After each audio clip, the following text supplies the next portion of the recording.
새벽 5시, 저는 평소처럼 밥을 짓다가 갑자기 어지러움을 느꼈습니다. 식은땀이 흘렀습니다. 그때 며느리 혜진이가 부엌 문을 열고 들어왔습니다. 쓰러져 있는 저를 보고도 차가운 목소리로 말했습니다. 이게 다 뭐예요? 어머니, 아침은 괜찮으세요? 어떻게 해요? 그런데 아침은 몇 시에 되는 거예요? 도시락은요? 남편 회의 있다고 했잖아요. 이게 다 뭐예요? 저는 그 아침은 말에 어떻게 온몸이 해요? 얼어붙었습니다.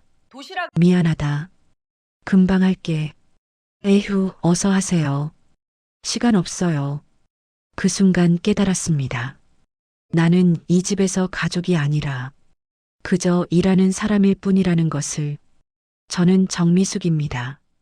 올해 68, 30년을 가족을 위해 살았지만 결국 이렇게 되었습니다. 이제 말씀드리겠습니다. 한 노인이 어떻게 자신의 삶을 되찾았는지 그 이야기를. 사흘 전으로 돌아가겠습니다. 저는 평소처럼 새벽 5시에 일어났습니다. 밥을 안 치고 국을 끓였습니다. 손녀들 도시락을 쌌습니다. 7시 가족들이 식탁에 모였습니다. 따뜻한 밥과 국, 반찬들을 상에 올렸습니다. 다들 먹어라. 아들 지훈이가 국 한 술 뜨더니 얼굴을 찌푸렸습니다. 엄마, 국이 또 짜네요.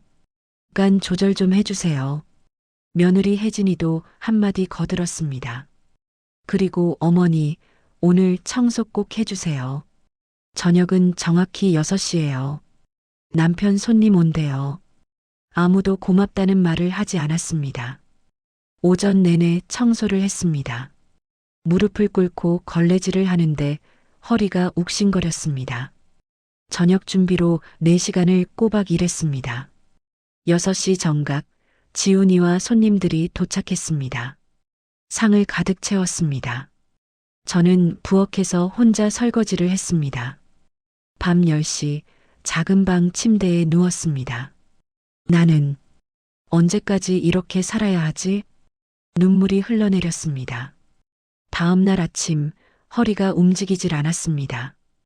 간신히 몸을 일으켜 밥을 지었습니다. 한 걸음 한 걸음이 고통이었습니다. 가족들이 식탁에 모였지만 저는 앉을 수가 없었습니다. 식탁 옆에 서서 허리를 붙잡고 있었습니다.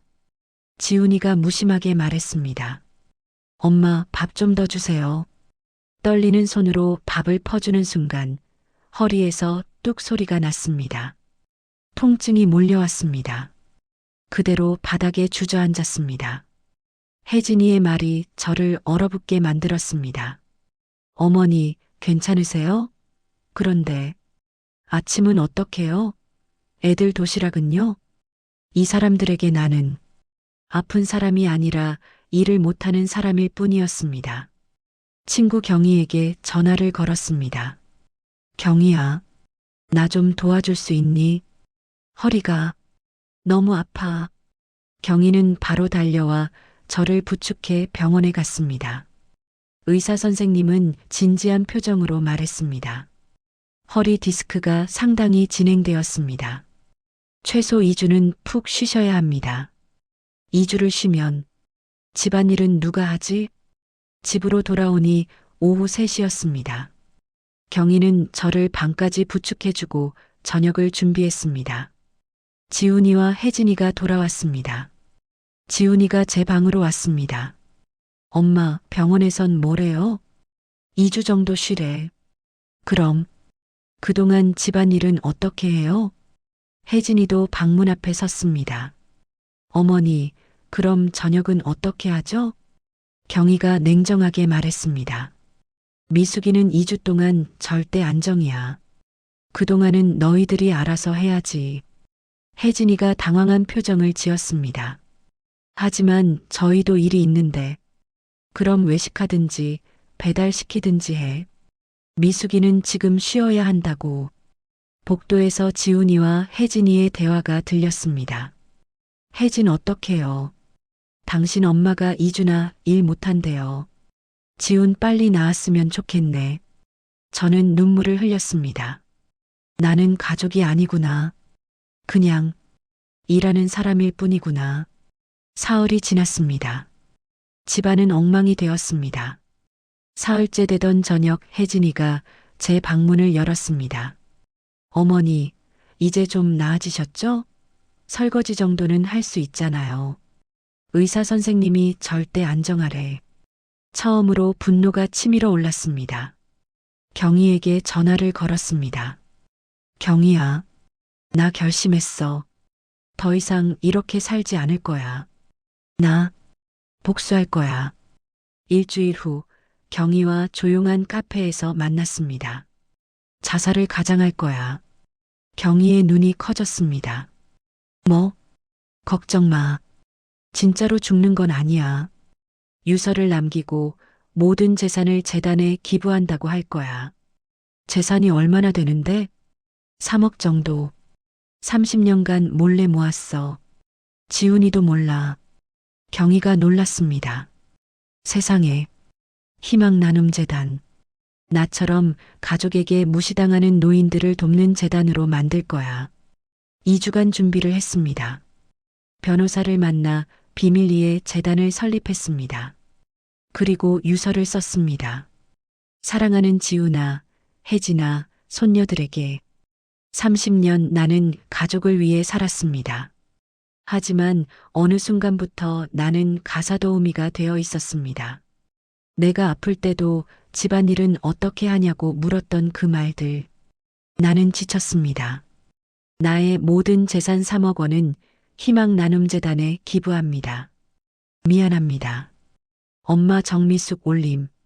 금요일 새벽 유서를 식탁 위에 놓고 경희가 준비한 차를 타고 집을 나왔습니다. 미수가 정말 괜찮아? 응. 이제 시작이야. 오전 10시쯤 혜진이가 유서를 발견했을 것입니다. 경희가 나중에 전해준 이야기로는 혜진이가 비명을 질렀다고 합니다. 지훈이는 회사에서 뛰쳐나왔고 경찰이 출동했습니다. 하지만 저는 이미 정미숙이 아닌 다른 사람으로 살고 있었습니다. 일주일 후 뉴스에 제 실종 소식이 나왔습니다. 지훈이와 혜진이의 인터뷰가 실렸습니다. 엄마, 제발 돌아오세요. 제가 잘못했어요. 어머니, 정말 죄송합니다. 돌아와 주세요. 저는 화면을 보며 쓴웃음을 지었습니다. 2주가 지나자 장례식이 치러졌습니다. 경희가 몰래 다녀와서 말해줬습니다. 미수가, 지훈이와 혜진이 정말 많이 울더라. 특히 지훈이. 영정사진 앞에서 계속 무릎 꿇고 엄마 미안해 하면서 울부짖더라. 저는 창밖을 바라봤습니다. 혜진이도 마찬가지야. 어머님께 너무 못했다고, 자기가 사람도 아니라고 그렇게 빌더라. 손녀들도 많이 울었어. 할머니 보고 싶다고. 손녀들 이야기에는 가슴이 아팠습니다. 그리고 유산 처리 때 완전히 난리 났어. 뭐래? 변호사가 유서대로 3억이 희망나눔재단에 기부되었다고 통보했거든. 지훈이와 혜진이 그 자리에서 주저앉았대. 혜진이가 그러더라. 세상에 어머니가 돈이 있으셨다니. 우리가 정말 바보였네. 그러면서 울더라. 저는 아무 말도 하지 않았습니다. 한 달이 지났습니다. 경희를 통해 들은 소식으로는 지훈이네 가족이 완전히 무너졌다고 했습니다. 혜진이는 우울증 약을 먹기 시작했고 지훈이는 술을 마시며 자책했습니다. 손녀들은 할머니를 그리워하며 매일 밤 울었다고 합니다. 저는 손녀들 이야기를 들을 때면 마음 한편이 아팠습니다. 2달이 지났습니다. 저는 새로운 삶에 적응하기 시작했습니다. 작은 원룸이지만 제 마음대로 꾸몄습니다. 예쁜 커튼을 달고 화분을 놓고 좋아하는 그림을 걸었습니다. 매일 아침 원하는 시간에 일어났습니다. 새벽 5시가 아니라 8시에, 9시에 천천히 커피를 내려 마시며 창밖을 바라봤습니다. 이런 여유, 30년 만에 처음이었습니다.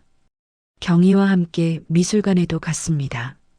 미수가 얼굴이 정말 밝아졌어. 그래, 응.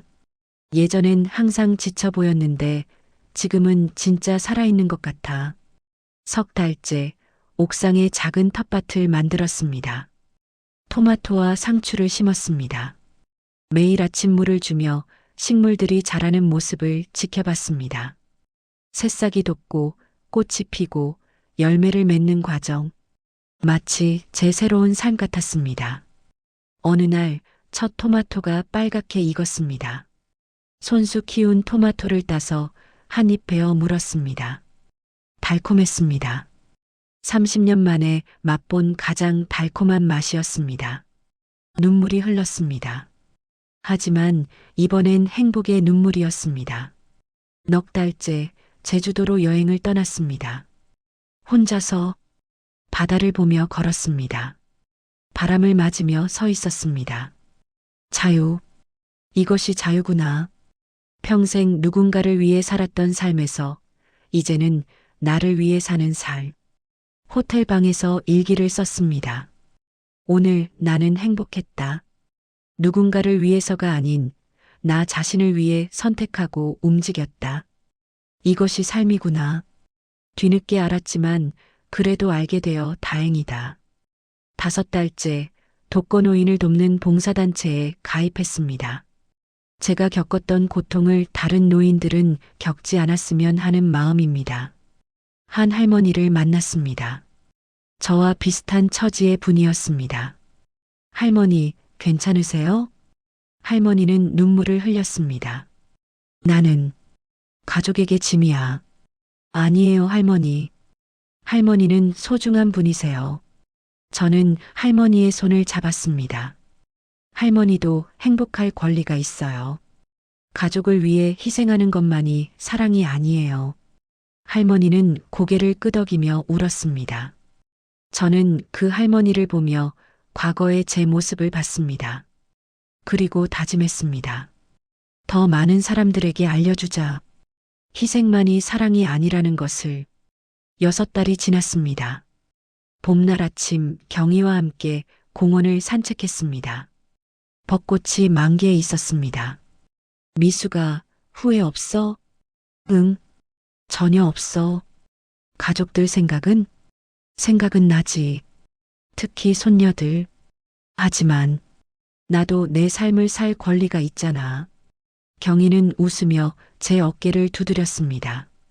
그래, 맞아. 넌 잘한 거야. 저는 벚꽃을 바라보며 미소 지었습니다. 경희야, 난 지금 행복해. 알아. 얼굴에 다 쓰여 있어.